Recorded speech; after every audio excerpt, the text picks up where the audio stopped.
So I don't think Cal Kestis should get a live action show. This isn't because I don't like Cal or anything. On the contrary, I actually really do like Cal and the Star Wars Jedi games. But I'm not the biggest supporter of adapting video games and animation to live action. A big thing for me is translation. I would argue there's things in animation you can never translate well in live action. Also, there's things in animation you can never accomplish in live action. In animation, you can be more creative and interesting with movements. That's mainly because animation is not limited to human motions that have to be forcibly more practical. This allows animated content to be more exaggerated and expressive than anything a live environment would be able to produce. For example, Ahsoka is a Star Wars character that was first introduced in animation, but recently she has gotten a live action show. I think the premise of the show is a mistake!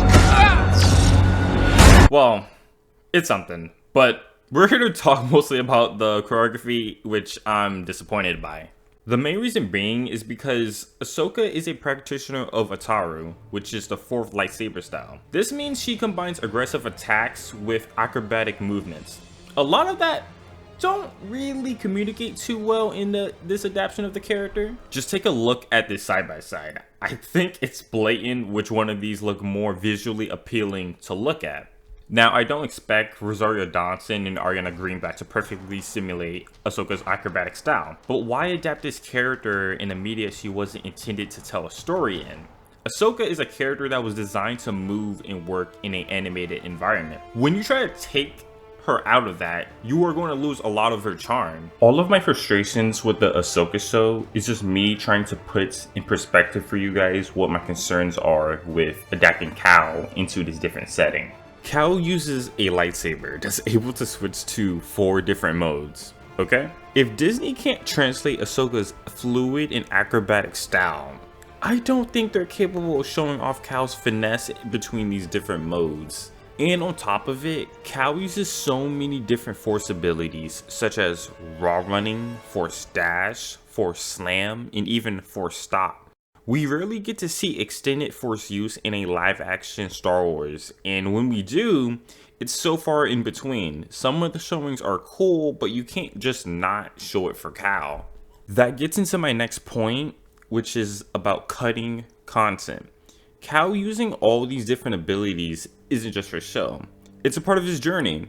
Because the reason Cal gains all these abilities throughout the first game is because he cut himself off from the Force and is trying to regain his powers. This is important because this further explains why Cal is the way he is, being very distrustful around others and then showing his return to form as a Jedi. I'm just a little nervous if they do decide to make a live action show for Cal, they're going to cut things that are actually crucial to his character. It's 100% fine to tell a different story, I just want the character to be represented in the best way possible. But I do think it's a good compromise for all this if you really want to give Cal and the Mantis crew a Star Wars show. If it isn't obvious already, I'm very pro animation. I'm suggesting instead of a live action show, I would be more on board with a Clone Wars styled animated show. Personally, I think the animated projects is some of the best Star Wars content the franchise has to offer. Of course, this probably won't happen because animation and cartoons are looked to be for kids that are silly and not serious,